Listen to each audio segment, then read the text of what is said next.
대전평화교회 새벽 말씀 나눔입니다. 오늘은 2022년 9월 28일 수요일입니다.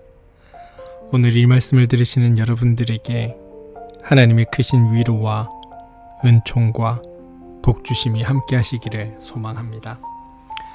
오늘 함께 나눌 말씀은 마태복음 17장 14절에서 20절까지 말씀입니다. 마태복음 17장 14절에서 20절입니다. 그들이 무리에게 오니 한 사람이 예수께 다가와서 무릎을 꿇고 말하였다. 주님, 내 아들을 불쌍히 여겨주십시오. 간질병으로 몹시 고통을 받고 있습니다. 자주 불 속에 빠지기도 하고 물 속에 빠지기도 합니다. 그래서 아이를 선생님의 제자들에게 데리고 왔으나 그들은 고치지 못하였습니다. 예수께서 말씀하셨다. 믿음이 없고 삐뚤어진 세대여. 내가 언제까지 너희와 같이 있어야 하겠느냐? 내가 언제까지 너희에게 참아야 하겠느냐? 아이를 내게 데려오너라. 그리고 예수께서 귀신을 꾸짖으셨다. 그러자 귀신이 아이에게서 나가고 아이는 그 순간에 나았다. 그때의 제자들이 딸이 예수께 다가가서 물었다. 우리는 어찌하여 귀신을 쫓아내지 못했습니까? 예수께서 그들에게 대답하셨다. 너희의 믿음이 적기 때문이다. 내가 진정으로 너희에게 말한다. 너희에게 겨자씨 한 알만한 믿음이라도 있으면 이 산더러 여기에서 저기로 옮겨가라 하면 그대로 될 것이요 너희가 못할 일이 없을 것이다. 마태복음 17장 14절에서 20절 말씀. 샬롬. 하나님의 크신 은총이 어제 하루 여러분들과 함께 하셨습니까? 오늘 하루도 하나님의 크신 은혜와 위로하심과 은총이 여러분의 삶들과 함께 하시기를 소망합니다. 그래야 하나님과 걷는 오늘의 삶이 주님 안에서 기쁘고 복된 삶 되시기를 소망합니다. 변화산에서 내려오신 주님을 기다리고 있던 것은 귀신 들린 아이였습니다. 그 아이는 스스로 제어할 수 없는 어떤 힘에 사로잡혀 있었습니다. 아이는 불 속으로 뛰어들기도 하고 물 속으로 뛰어들기도 했습니다. 어떤 큰 충격을 받았을 거라고 짐작해 볼 수는 있지만 그 아이가 그 지경이 된 까닭을 정확히 알 수는 없습니다. 어떤 이들은 그 지역에서 벌어진 로마인들의 잔악행위를 목격했기 때문일 거라고 말하기도 하지만 그건 짐작일 뿐입니다. 설명할 수 없는 일이 벌어질 때 사람들은 흔히 그 원인을 바깥에서 찾곤 합니다. 사람들은 그래서 아이가 달의 불길한 기운에 사로잡혔다고 말했던 것입니다. 원인이 무엇이든 아이가 그 지경이 된 후 가족들의 삶은 황폐하게 변했을 것입니다. 어느 날 예수가 자기 마을에 오셨다는 소식을 들었을 때 그 불행한 아버지는 예수를 만나러 한다름에 달려왔습니다.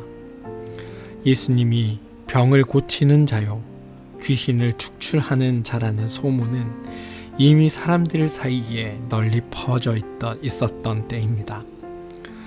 그러나 예수님은 그 자리에 계시지 않았고 급한 마음에 그 아버지는 제자들에게 아이의 치유를 부탁했습니다. 하지만 제자들은 아무것도 할 수 없었습니다. 제자들은 깊은 당혹감에 사로잡혔습니다. 바로 그때 예수님이 등장하신 겁니다. 자초지종을 들은 예수님은 깊은 탄식을 내뱉으셨습니다. 믿음이 없고 삐뚤어진 세대여.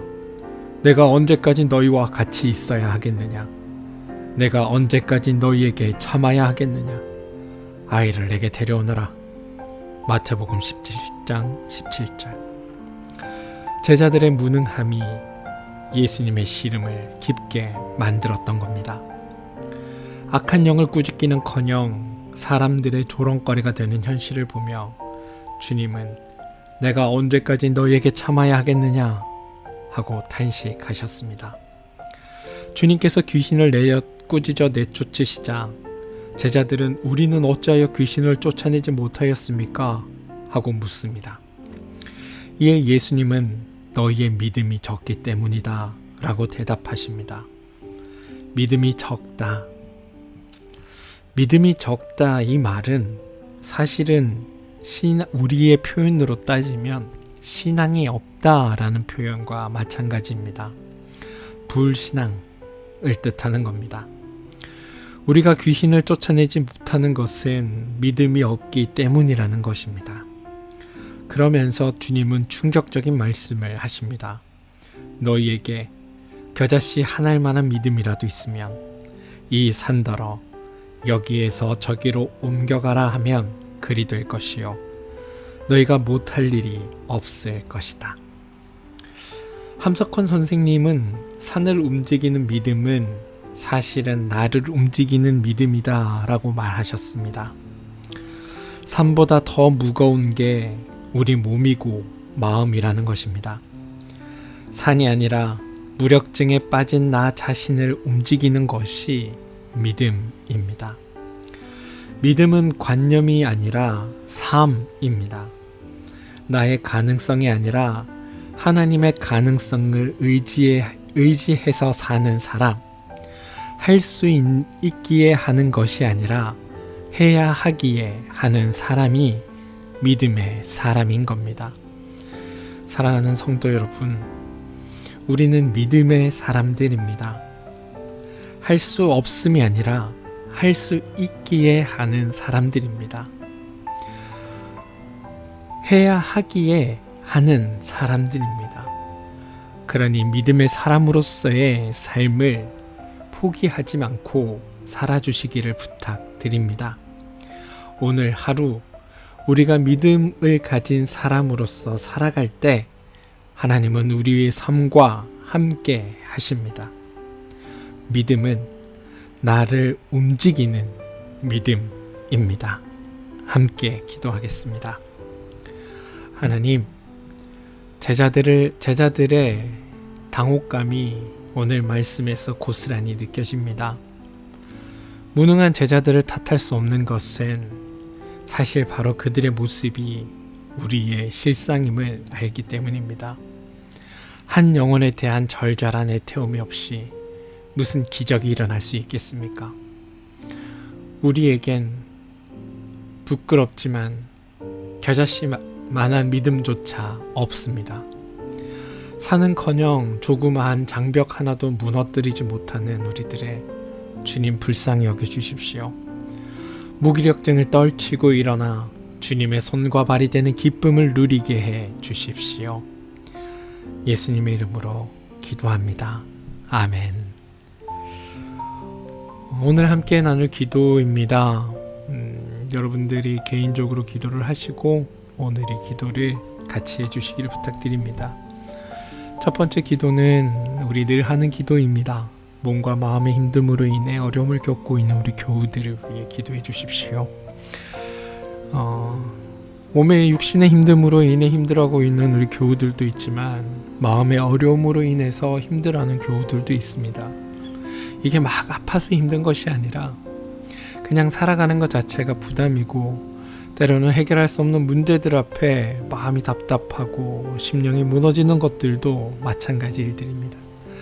그러니 여러분, 우리의 육신의 연약함으로 인해 힘들어하는 우리 교우들, 그리고 마음의 아픔으로 인해 힘겨워하는 우리 교우들을 위해 함께 기도합시다. 그게 나이면 나를 위해서 기도하시고 또 우리 주변에 있는 교우들 중에 생각나는 분이 계시면 그분을 떠올리면서 기도해 주십시오. 특히 임병합 집사님을 위해 기도해 주시길 부탁드립니다. 우리 집사님 빨리 완쾌되어서 하나님의 능력 안에서 온전히 회복됨을 경험하고 그로 인하여 다시 주님 앞에 설 수 있게 되기를, 아니 그의 삶이 아프기 전의 삶으로 돌아갈 수 있게 되기를 우리 함께 기도해 주십시오. 그게 우리의 신앙이고 믿음입니다. 그러니 우리 힘들어하고 있는 우리의 교우들의 삶이 힘들기 전으로, 아프기 전으로 돌아가서 온전히 하나님 안에서 우리가 회복됨을 경험하는 것, 이 일을 위해 기도해 주시길 부탁드립니다. 두 번째는 자녀들을 위해 기도하는 일입니다. 손자, 손녀들을 위해 기도하는 일입니다. 특별히 우리 고3 승빈이 이제 수능이 얼마 남지 않았는데 승빈이를 위해 기도해 주시고, 또 고등학교 신학을 앞두고 있는 예린을 위해 기도해 주시기를 부탁드립니다. 여러분들이 하시는 그 사업체와 하는 일을 위해 기도합시다. 하는 일과 사업체는 하나님의 뜻을 이루고 하나님의 선함을 드러내기 위해 우리에게 이 땅 가운데 맡겨진 일들입니다. 하고 계신 그 일들을 통해서 하나님을 더 깊이 드러낼 수 있게 되기를 소망합니다.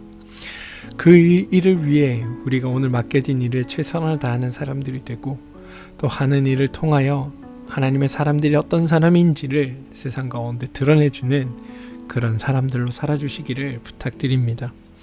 마지막은 교회를 위해 기도해 주시길 바랍니다. 우리 평화교회가 하나님의 선한 일들을 이루어내는 하나님의 교회가 되게 달라고 또 새로 온 저를 위해서 함께 기도해 주셔서 우리가 다시 한번 주님 안에서 새로운 힘을 얻고 하나님의 나라를 만들어가는 일에 온전히 쓰임받는 저희 교회가 되게 달라고 우리 함께 기도해 주시기를 부탁드립니다.